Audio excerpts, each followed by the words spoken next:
El valor de los españoles superó todo lo imaginable. Las granadas hacían explosión en las calles.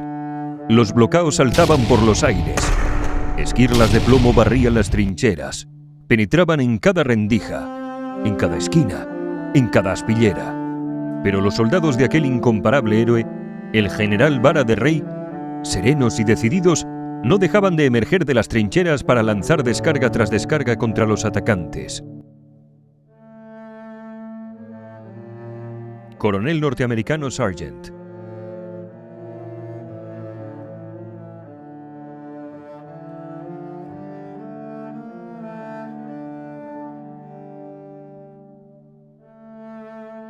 A comienzos del 1800, el destino le presentaba un órdago a España. Para muchos, se encontraba ante un derrumbe anunciado. Para otros, padecía un infortunio tras otro. Al trote de un pronunciado aislamiento internacional, traumas e identidad nacional, el país buscará aliento significándose en los estertores de un imperio que nació con una gesta y se desvaneció con épica, dando paso a la crisis del 98 y un periodo de inestabilidad posterior.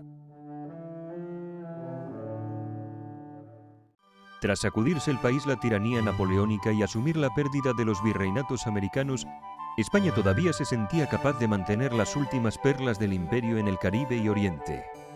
El esfuerzo comenzó en Cuba el 24 de febrero de 1895, donde había brotado un movimiento emancipador conocido por el sobrenombre de Grito de Baire y que respondía a varias causas, como el incumplimiento de España de los pactos tributarios firmados en el Convenio de Zanjón, la incapacidad de absorber la producción azucarera de la isla y proveer a la misma de manufacturas, y por último, la negativa a un estatuto de autonomía, lo que devino en un nacionalismo cubano cada vez más acentuado.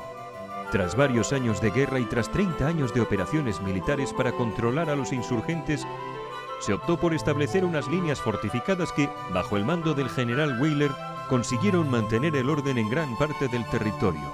No obstante, y a pesar del sacrificio realizado en batallas como la de Cabezas de Río Hondo, la tranquilidad no duró mucho. Así, en la isla se aposentó una importante fuerza defensiva en previsión de un ataque norteamericano que se concretaría el 4 de abril de 1898.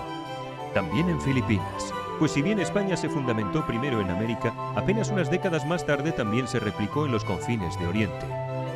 Con Legazpi llegó el establecimiento en Filipinas y con el padre Urdaneta la aventura de un barco, la Nao de la China.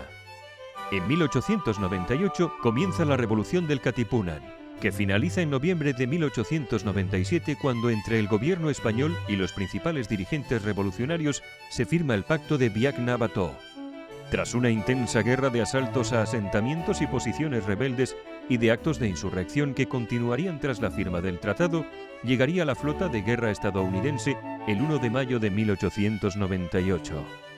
Dada la vasta dimensión de hechos acaecidos en casi una centuria de erosión y razón política, vamos a resaltar en una serie de actos de orgullo el apabullante romanticismo de aquella epopeya en la que se vio inmersa la España del 19.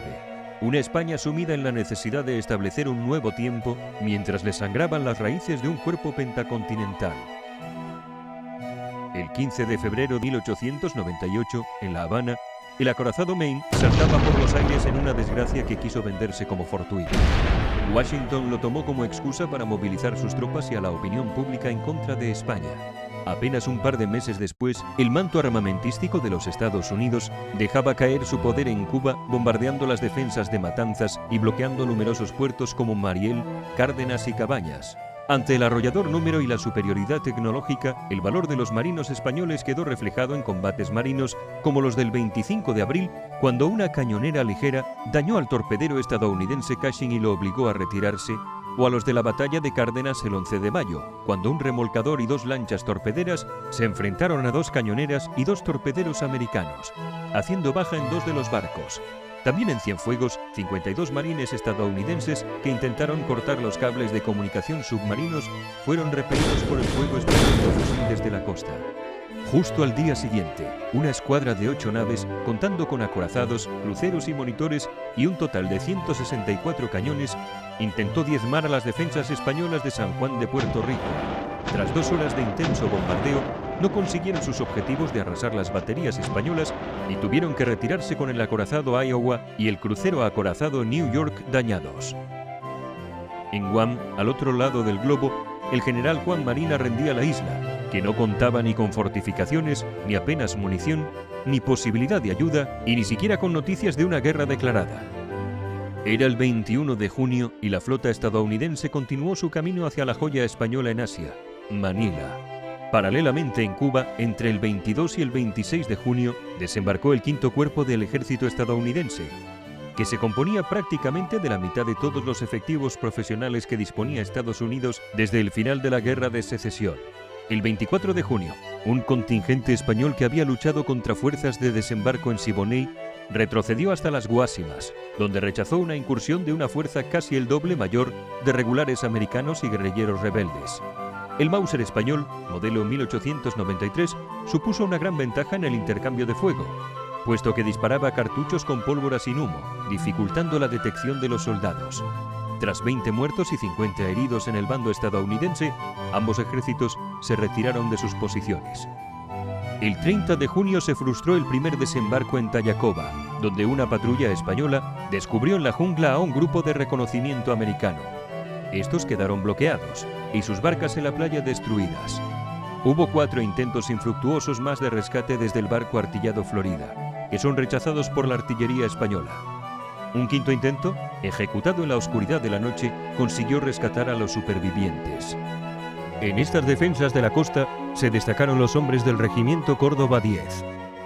En el Manzanillo, el 30 de junio, se produjeron unas pequeñas escaramuzas entre las lanchas cañoneras españolas y los cruceros estadounidenses, que acabó en la retirada de estos últimos con varias bajas y daños significativos. Los españoles se lanzaron al combate, confiando en su velocidad y cambiando el rumbo constantemente mientras disparaban, para evitar los disparos de los pesados buques enemigos.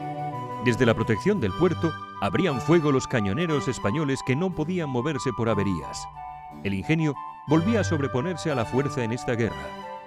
Del Manzanillo, unos días antes, había partido el coronel Escario y una columna de 3.752 integrantes dirigiéndose a Santiago de Cuba para ayudar en la defensa de las posiciones españolas.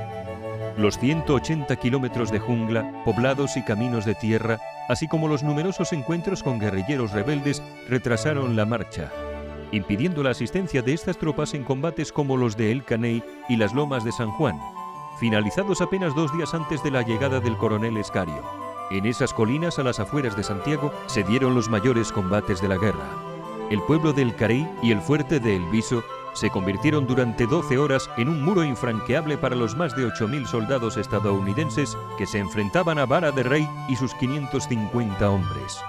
Superados ampliamente en número, detuvieron el avance enemigo e impidieron que esos hombres se unieran al asalto de las Lomas de San Juan, que era el objetivo principal. Además, hicieron 1.300 bajas entre muertos y heridos. 2/3 de las fuerzas españolas fueron muertos, heridos o capturados. El general Vara de Rey arengó a sus hombres desde primera línea de trincheras a un herido y acabó siendo ejecutado por insurrectos cubanos cuando lo transportaban en una camilla. A pesar de la total destrucción de El Viso, 84 de los 550 hombres se retiraron ordenadamente hacia Santiago, dirigidos por el teniente coronel Puñet. Paralelamente, a escasos kilómetros, se desató el asalto a las posiciones españolas de las Lomas de San Juan. Unos 6.000 efectivos se enfrentaron a unos 850 españoles a lo largo del día.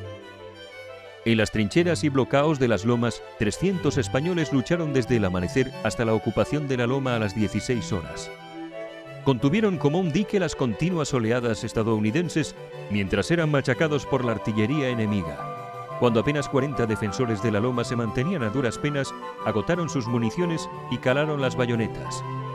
Solo 8 hombres se retiran de la loma. Una vez tomada, los estadounidenses se dieron cuenta de que no eran las últimas posiciones fuera de Santiago de Cuba, sino que el fuerte Canosa, en otra colina, se erigía desafiante en su camino, y desde esa posición, el capitán de navío Joaquín Bustamante y 100 marineros intentaron reconquistar la loma, siendo rechazados en la oscuridad. Esos mismos marineros volverían a luchar en la batalla naval, donde desgraciadamente la flota de Cervera fue destruida 2 días después. La noche del 1 de julio cayó dejando 300 bajas españolas y 100 estadounidenses entre Santiago de Cuba y las Lomas de San Juan. El 25 de julio, en la isla de Puerto Rico, 3.300 soldados estadounidenses desembarcaron para reducirla, en los que tras escaramuzas y combates como los de Guánica, Fajardo, Guayama, Coamo y Hormigueros, se demostró la incapacidad del enemigo de conquistar la isla con las fuerzas disponibles. La batalla de Asomante fue la última de la guerra en tierras caribeñas, y a pesar de que apenas se hicieron bajas, las tropas de Estados Unidos se retiraron. Un día después, el 14 de agosto, se produjo la entrega de Manila, 4 meses más tarde de la decisiva victoria del escuadrón asiático del Comodoro Dewey en la batalla de Cavite, donde se perdieron 7 barcos españoles. Se decidió simular una pequeña batalla para favorecer la entrega de la ciudad a los estadounidenses y vender que no había caído en manos de los revolucionarios filipinos. Ese mismo día, el gobierno español firmó un armisticio donde España renunciaría a su soberanía sobre los territorios de Cuba, Puerto Rico y Filipinas. Y poco antes de Navidad, el 10 de diciembre y en París, España firmó la paz con Estados Unidos, entregando esas regiones por $20 millones. El 4 de febrero estalló la guerra entre filipinos y norteamericanos. Washington había proclamado para sí la soberanía del archipiélago. Todavía un reducido grupo de héroes ajenos a las noticias de luchas, derrotas y tratados resistían en la iglesia de Baler, rodeados por más de 1.000 enemigos filipinos hasta el 30 de junio de 1899. En 2002, la administración filipina declaró que cada 30 de junio, efeméride en la que Aguinaldo publicó su salvoconducto a los héroes de Baler, sería en adelante el día oficial de la amistad entre España y Filipinas. Queda así interpretada social y políticamente la convivencia y los siglos de memorias compartidas entre dos países sin vencedores ni vencidos. Aquellos hombres, los héroes de Baler, de Cuba y de Puerto Rico, habían demostrado con su honor y resistencia que España era una nación con dignidad.